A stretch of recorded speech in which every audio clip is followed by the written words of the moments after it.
So hey guys, আসসালামু আলাইকুম, welcome back to another mini vlogs. So দেখতে পাচ্ছেন আমি চলে এসেছি আমাদের আজকে আবার বেগুনের জমিতে। ঠিক আছে, দেখতে পাচ্ছেন আমাদের একটা আমি বড় ব্লগ ভিডিও বানিয়েছিলাম, যারা যারা দেখেছেন তারা বুঝতে পারেন অবশ্য। আর আজকে আমরা চলে এসেছি আবারও আমাদের সেই জমিতে। ঠিক আছে, এই দেখতে পাচ্ছেন জল দেওয়া দিয়ে হচ্ছে আজকে,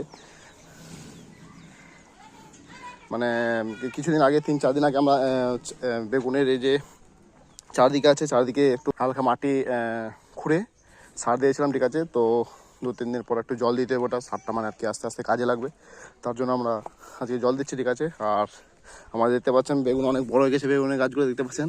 আর এই যে বেগুনও ধরে নিয়েছে গাইস। ঠিক আছে, এই যে দেখতে পাচ্ছেন এখানে একটা খুবই খুশির ব্যাপার, আনন্দের ব্যাপার, বেগুন ধরে নিয়েছে।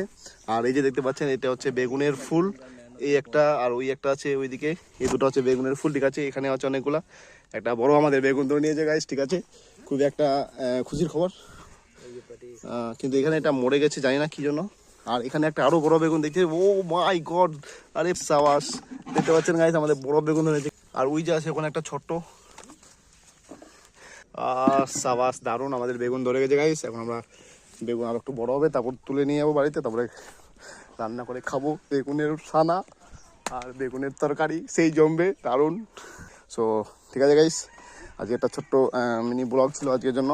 এই আবার দেখাবে পরবর্তী নেক্সট ব্লগে। ঠিক আছে, আপনারা ভালো থাকবেন এবং সবাই সুস্থ থাকবেন। আর সবাইকে আবার আসসালামু আলাইকুম।